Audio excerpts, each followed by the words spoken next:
Welcome to the Whole Person Parenting Podcast. We're here to have honest conversations about how to follow Jesus and parent kids in a whole person way. For more content and encouragement as we support you on your journey, you can find us on Instagram, YouTube, and wherever you get your podcasts. We're so glad you're here. Now let's jump in. Hey everyone, welcome back to the Whole Person Parenting Podcast, and we are in our final episode of the Are We There Yet series, which is really exciting. Mm-hmm. It's been how long is it? How many episodes has the series been? Honestly, I don't even know how many episodes At in the least series. 10? I don't know. Close, probably. Maybe around there. 8 to 10. Yeah. So this has been a long series, but it's been great, and we've been walking through the stages of development from baby, wee little baby, to now, or well, we're going to be talking about the adult to parent relationship. Yeah, the adult which can go on relationship. until that person is 50 and 80. Yeah, or longer. Or longer. Maybe even 100. Maybe Although, even 180. 180. I mean, that would be like 180 would be pretty crazy. It's completely You had possible. to have the baby at 20. Yeah, which is not crazy. Yeah. And then very healthy. You guys be in for the long haul. Oh man, Yeah. I don't know if I'd want to be 100. And get to I don't know if I'd ever want to get to 100. Place. Yeah. Yeah. I don't know. I feel like I would if I was like well enough. Yeah. You know, just like think at that able-bodied. point, I don't want to be. I've seen 100 years of things, Which I think is so cool. That just sounds exhausting to me. I'm not gonna lie. I'd rather be in heaven with Jesus and yes, there's that. Partying it up with him instead of me being senile and Well, having to be in a wheelchair. 100. Not all 100-year-olds are I feel senile. like most 100-year-olds are either in a wheelchair or they're senile. No, I literally just saw what was it on, like a Dateline or something like that? I don't remember. But they were talking about this woman who is a New York jeweler. She has like a jewelry store. She has been, it's like a family business. She's over 100. She works every day.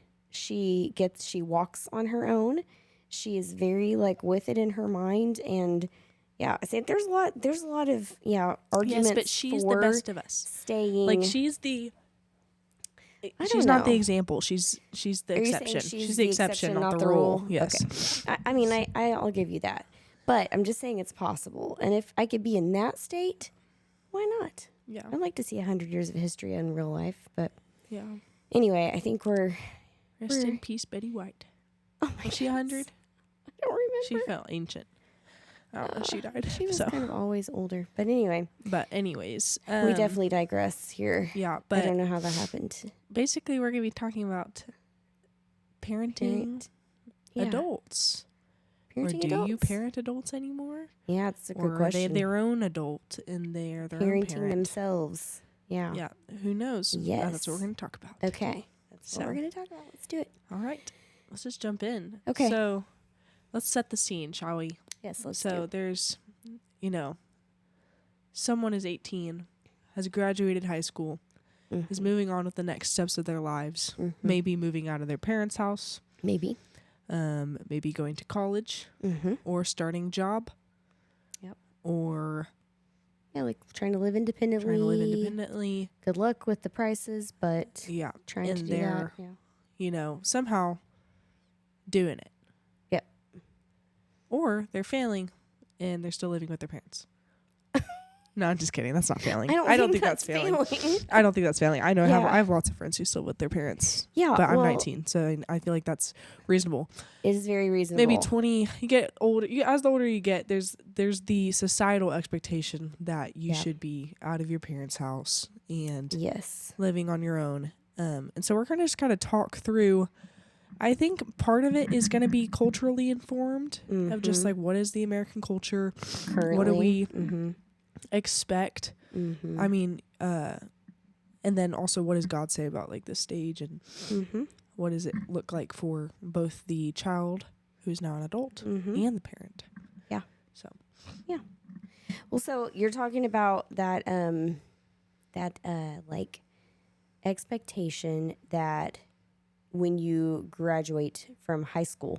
They're supposed to be now something. you're an adult. Now you do something. You make some kind of next step, and that there's this like belief there that means that you're no longer like being parented by your parent, and like for some that's true. And then what does that even mean? Like, does that mean that you don't live with them anymore or not? Because I saw Is being a parent just living with them? Yeah, I don't think so. I don't think so. And so I think like one of the statistics that I saw, what I was going to say was that like half of, I think it was 18 to 29 year olds, half of 18 to 29 year olds in the U.S. still live in their parents' home. That's insane. So people are launching later and later. Yeah. And I do really wonder well, because what when you does. think about, 60, 70 years ago, Mm-hmm. you were getting married at like maybe 16. Yeah. Oh, for sure. And you're out. You're out Yeah. before 18. I think my great-grandmother got married when she was 14. Yes. And my grandmother got married, one of them got married. I'm not sure how and your old. mom got Yeah, my married mom at got married at 6. No. Oh, no, 18. She was 18 or 19. Okay. Yeah. But now I would say the common age to get married is 24, 25. Yeah, even later. I mean, later. Yeah. So it just keeps getting pushed back. Yeah. Which I really Culturally. Mm-hmm. I don't know what that. I don't know necessarily if there's a reason for that. It could just be kind of more of an awareness of, the psychological too of like, okay, these like you're marrying, kids are marrying. That's what we think now. We would think it's unhealthy or strange if someone got married at 14, right? Yeah. But then back then they're just thinking, well, her body's ready to start having children, so you gotta ship her off. Yeah. Well, yeah. Maybe our understanding of like readiness for launching has changed. But currently, we're looking at like adulthood, what we call adulthood. So that looks like 18 plus. Yes. So this is the season that you're in. Mm-hmm. I'm in the early stages. In the early stages of this. So as far as like a lot of things that Presley and I have been able to talk about on this podcast have been related to our own relationship too. Right. We've been able to do that. And so we're going to be able to do that about this much. Yes, because it's literally what we're currently living. And honestly, just started. Yeah. And like, honestly, there is like a weird transition out of moving away from college and wanting to call my mom all the time. And now I feel like I'm at a place where I don't need to do that.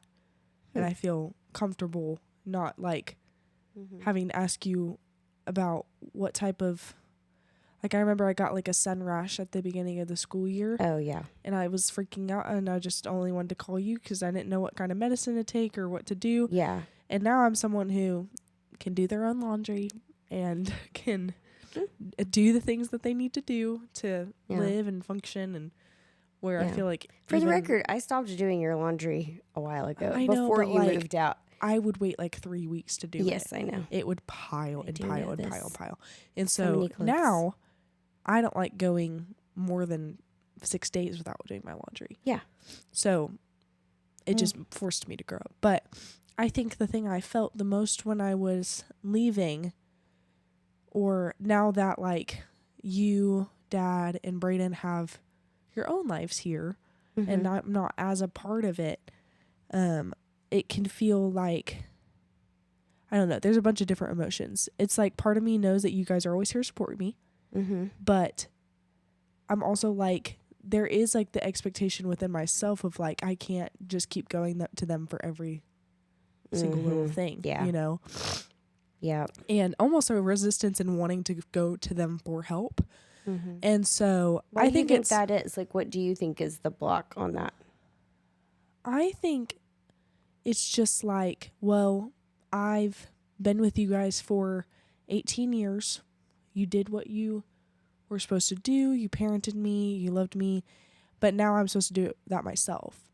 Okay. You know? And then also, like, Brayden should get that time with you guys. Like, by yourself. And, like... it's not necessarily that I feel like I'm in the way, and I know I'm not, because I know that you guys would never say that, and I don't think we you don't think feel that, that. and you don't Mm-mm. feel that. But I think there is kind of a thing inside of me that's just kind of like, you've got to, like, you can't keep going to them for everything. Mm-hmm. Yeah. And I do understand that. and I think there is, from and this is what we were talking about, as well as like, I feel like there's a gauge or like a spectrum to this with the launching is like, and I feel like you guys have done it really well, where you guys both have, you know, you didn't allow me to like come home every weekend, you know, and just, you made me like stay and be like, you have to make friends and figure out what to do on a weekend, you know, when you, and that was helpful for me because it made me make friends and figure out what I was doing. But I think there's a spectrum to this where either the parents can 100% launch out and they're unwilling to support, like kind of like a baby bird just like thrown out of its nest, and then it falls, and it's just kind of like, well, you were supposed to have already learned how to fly.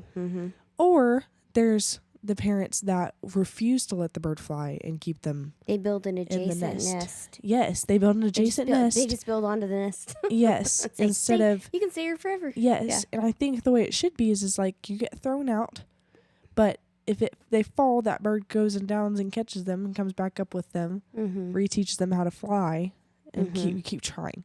Yes, I like this metaphor. I feel like, I don't know why I have this metaphor. Yeah, I'm really just thinking of Rio with the little blue bird that like falls out of its nest. It always comes back to Rio. But he just fell and he couldn't fly, and he never learned how to fly until he was old adult bird. Oh my goodness. Bird. Yeah, you know what I'm saying? And it was because, well, he never had anyone to teach him how to fly, but like, also, he never tried. So there's both. There's both the preparation, the follow through, and then the effort on both parties' parts to do their role, like what their role is. And I do think that can change. You know, I think there are different seasons. I was going to say that I do remember having that similar feeling to you. Like, I remember, which led me to pawning several things that I regret pawning. Because you didn't want to go to because your I mom did for not money. want to go to my mom for money. I've had the same. Well, I haven't pawned things, but I've not wanted to go for you guys for money. Yeah. Because I was like, you've already. Well, she sent me money, and I still. And you sent me money too, and I still don't have enough money. But I didn't. Yeah. You know, that was kind of the thing. Was like, enough it's like for like. I think it wasn't enough for me to continue my life as my I life had with bougie wanting to go shopping every Saturday, yes. or go eat out at Chick-fil-A. Yeah. Every 2 days. Yeah. I can't do that. So it's anymore. like you can't do that anymore. And being like, that's really my issue to deal with. But I 100% did call my mom for money, you know, for a long time. And if I ever needed money, I'm sure I could, you know, I can call her. Oh, she would probably still, yeah. Yeah. So, and well, I'm and you and your in my mom 40s. have a really good relationship, and you're 40. Yeah. 40s, and she's in her 70s. Yeah. Yeah. Like, even, I feel like that is another relationship we could use for this, because for sure I'm the youngest spectrum of it, but you are the older spectrum of it. Yeah. I'm older. Am I older? I need middle-aged. I'm middle-aged. I'm saying out of the spectrum. The spectrum starts at 18, goes to like this is true. 80. Okay. You're in the I've been doing this middle. for quite some time. Yes. I've been doing this for a good chunk of time. Yes. So, and you've had to be married, but yet still, you know, connected. have your mom. Yeah.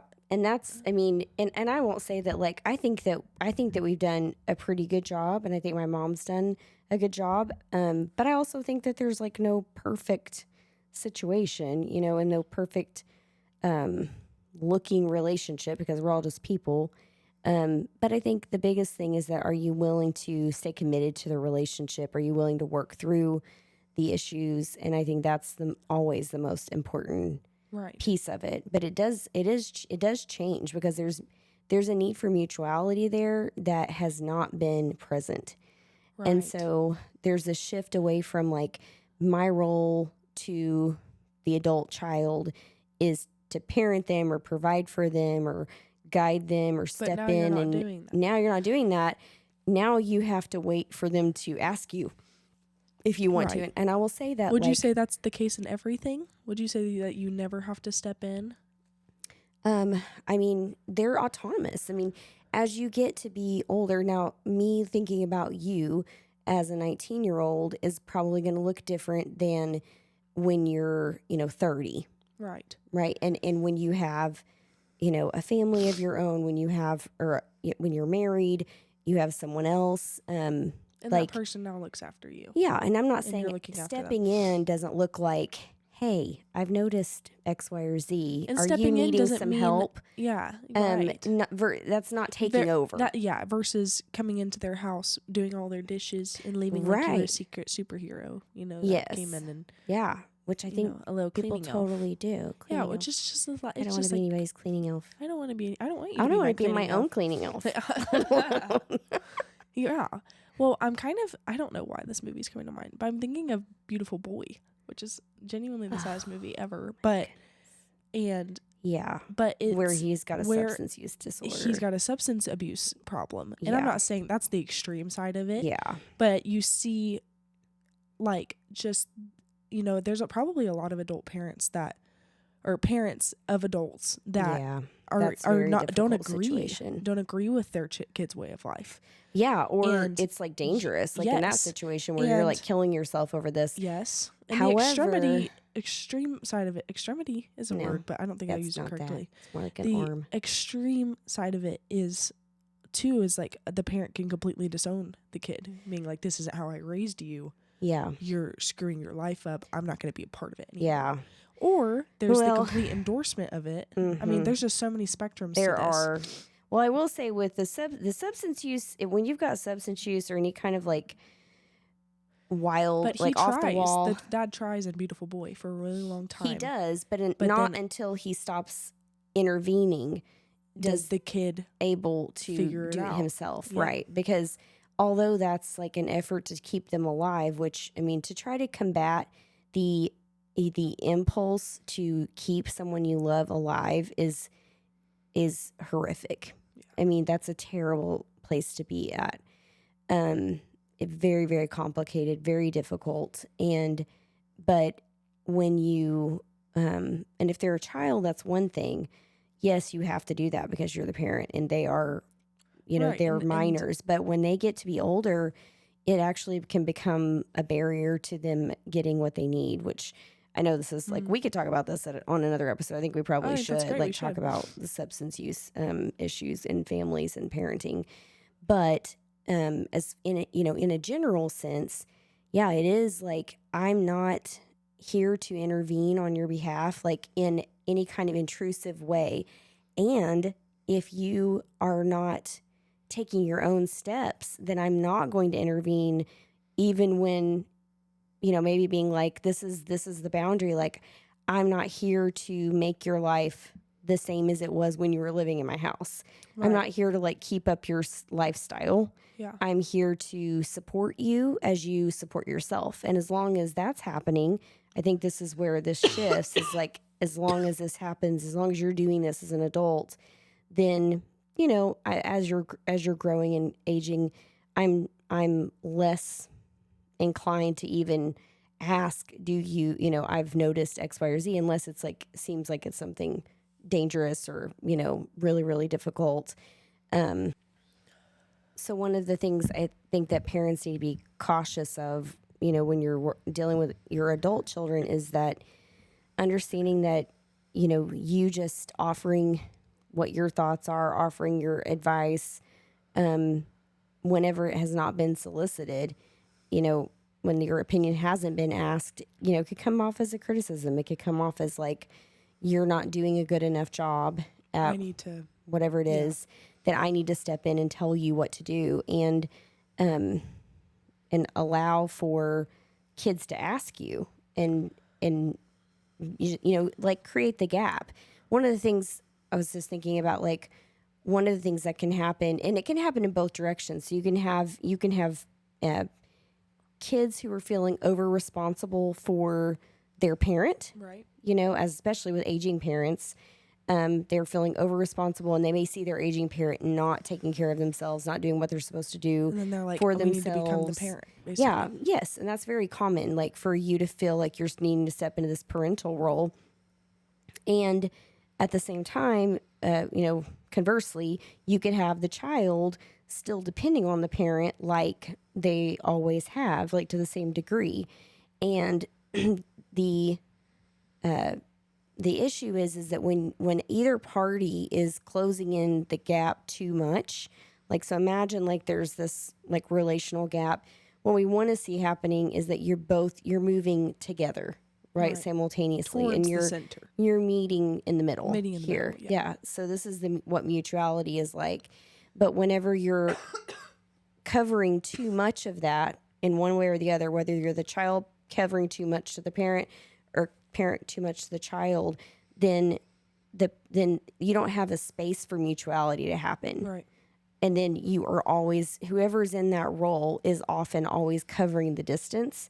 And so creating the gap allows you to see, okay, we are going to come together. Okay, we are committed into relationship. Yes. And I don't have to make that happen in either direction. And there is like kind of a push and pull, because you had talked about that there were times in your life where you were living with your mom or your aunt and uncle because you needed that extra support of like, I need some time to grow financially. Yes. And there was like a push and pull, because in that scenario, they are more in the middle than you are, and you're doing less. Yes. Yeah. Yes. And I definitely, I didn't take, I took advantage of that. I remember, I wasn't thinking I was taking advantage of it at the time, but I think it was so soon after I had launched that it was kind of like comforting and reassuring to be like, I don't have to worry about anything. And like, I don't have these bills. And so then I'm just going to spend money on shopping, stupid stuff. Yeah. And, or eating out or whatever. And whatever I really should have been saving. And that could be, really irritating for the parent who's like offering you the place to live. Yeah. Because you're like, well, I'm offering you this place to live, but it doesn't really feel like you're taking advantage the time of it in the way you need to. Yeah.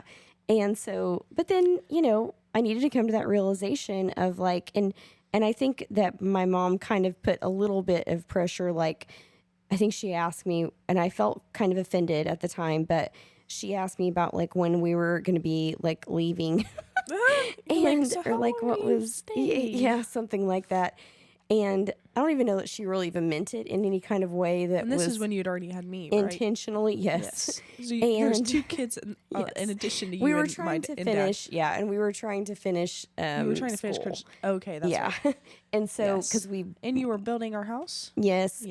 And so it was, but no, I think whatever it was, she said something like, and I felt kind of offended a little bit, and then, or like, how much money have you saved, or something along those lines. And I definitely was like, a prodding at like, yeah. And then I was like, oh no, I've got to do better. And it was good. I needed, and at that point, like a wake up call. Kind of. I was depending on her more than I, not that I should, I'm not going to say should have been. I'm just saying I was depending on her more like a parent. And so then that gave her space to ask me that question. Yes.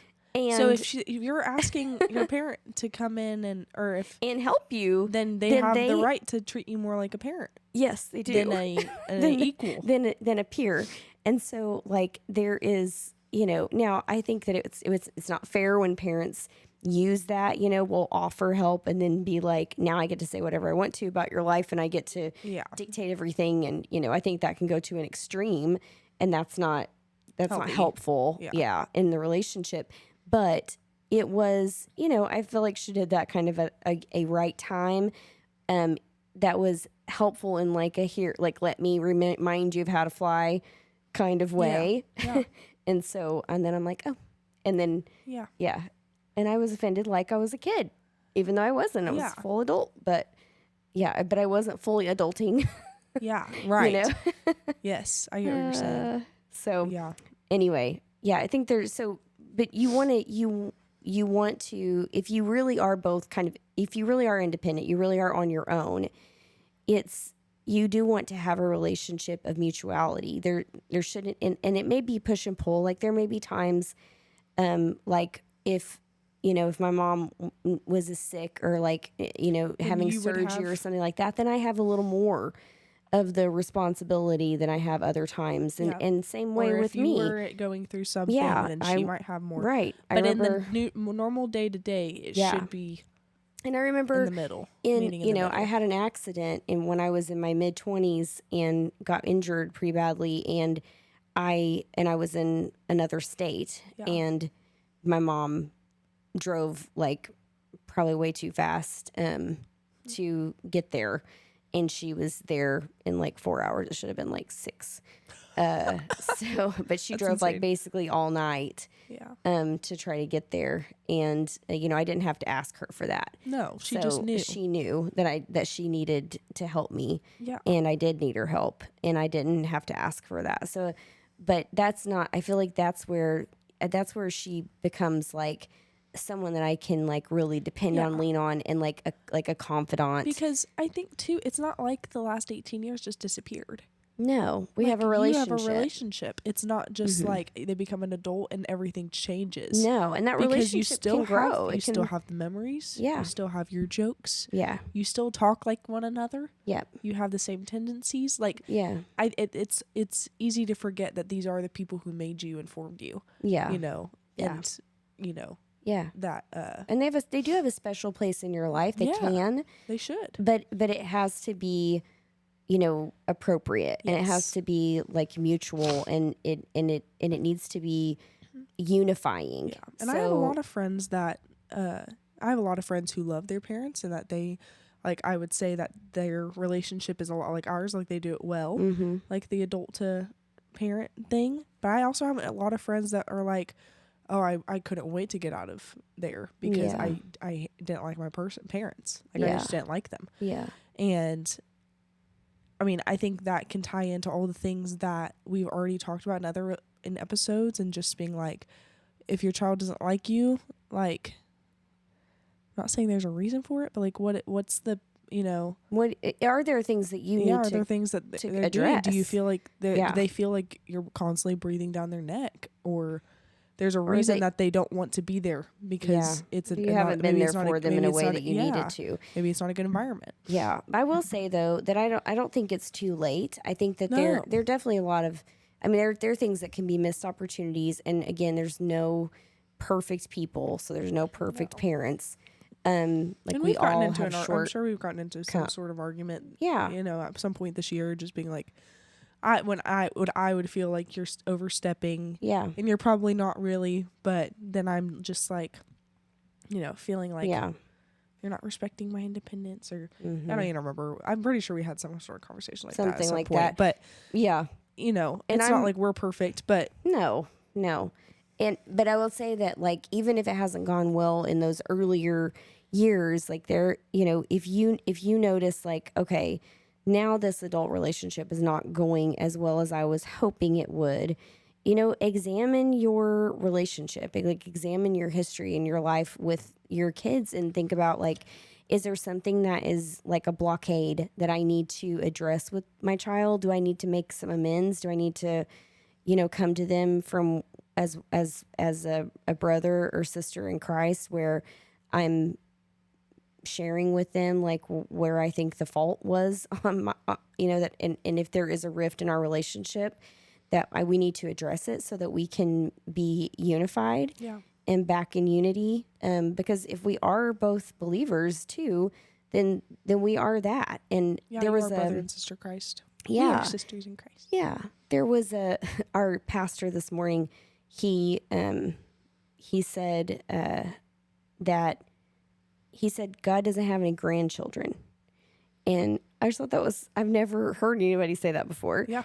And I've never thought about that before. But like, God is, I think of God as Father.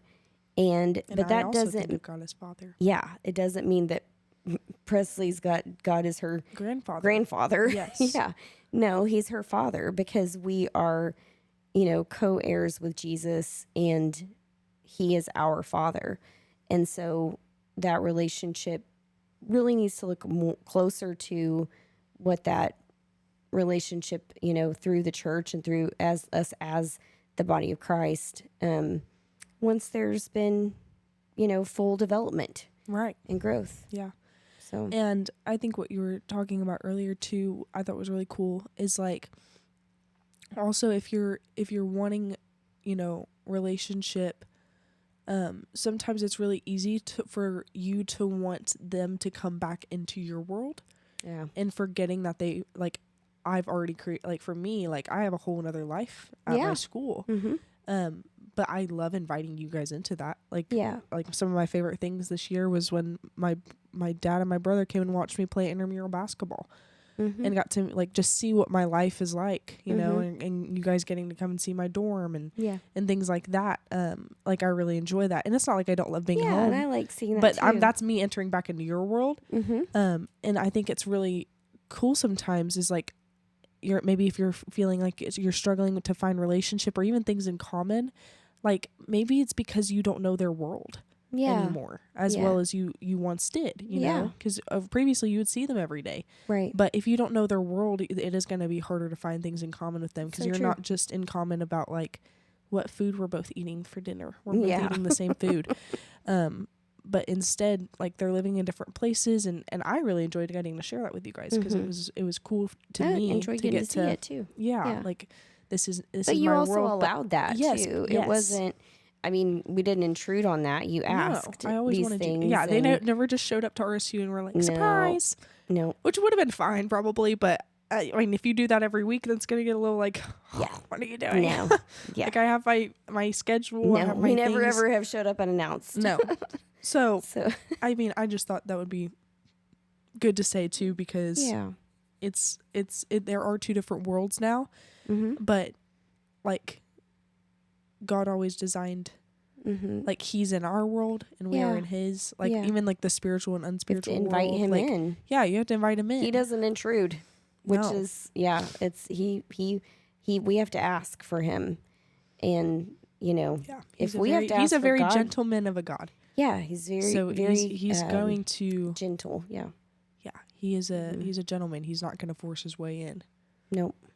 Yeah, he's just going to open the car I think door. It's a good and if you want to get in, of what we can do with our kids is that, and with our parents too. Like, do you need to invite your parent into your world a little bit more? Is that, if that's safe, if that's a good idea, then I'll do that. And if there's and then also, are you taking up too much of the gap? And are you taking too much of the gap? Allow for some mutuality to happen. I'm going to just read some scripture just to remind everyone that what the Word of God says too is like, this was God's design. This isn't even just like an American way of doing it. Is that it's literally biblical? Because it says in Ephesians 5, it says verse 31, it says, "Therefore a man shall leave his father and mother and hold fast to his wife, and the two shall become one. And this mystery is profound, and I am saying that it refers to Christ and the church. However, let each of you love his wife as himself, and let the wife see that she respects her husband." So it's talking about, marriage, but in it is so explicitly like, you were never designed to still be living with your parents forever or to stay with them. Yeah. It says that the man is supposed to leave the mother and father, and then even in growing up, Paul talks about how. And this is partly talking about the spiritual walk of becoming a disciple and letting yourself be refined by the Lord, and sanctified. Which is the developmental process. So it comes back to that. But he explicitly refers it to the developmental process almost, which is really cool, because it says, "When I was a child, I spoke like a child." This is 1 Corinthians 13. "When I was a child, I spoke like a child. I thought like a child. I reasoned like a child. But when I became a man, I gave up childish ways. For now we see in a mirror dimly, but then face to face. Now I know in part, then I shall know fully, even as I have been fully known." So it's kind of just like this idea of like, since we are fully known by God, like, we should be able to grow up. Yeah. Yeah, like I could get beyond where I know in part eventually. Yeah. Like as I grow in my faith and in my walk, then there's room. Yeah, for sure. For development. Yeah, there is a gap. Yeah. But the gap isn't a bad thing. It's a gap isn't of a distance between one person and another person. It's a gap that's meant to bring you together. Mm-hmm. Yeah. Yeah. So very cool. All right. Yeah. So well, I'm sure we'll be coming back to this conversation, especially with like substance abuse and like this is whole person parenting. So we're talking about parenting stuff. Yeah, but also I feel like pretty soon we'll probably drop a question box in our Instagram, and you guys can submit any questions that you have. Because we do want to hear like what your guys' want for content is, what your guys' needs are. Yeah. So look out for that coming soon. You can follow us on Instagram at Whole Person Parenting, or watch our YouTube, which is also Whole Person Parenting. But you could leave a comment on our YouTube videos if you had questions. Yeah, absolutely. But it's been this has been Are We There Yet? Our first series. It has been a journey. It has been a journey. The journey of development. A journey of development. It's been good. Yeah. And an Ice Cube movie. We're at full circle. It comes moment. back to the Ice Cube. I swear. What's his name? Ice Cube. Yes. Oh, it's so funny. Oh my goodness. Okay. Man. All right. But yeah, thank you guys for listening. Thank you. We will see you soon. See you soon. Bye.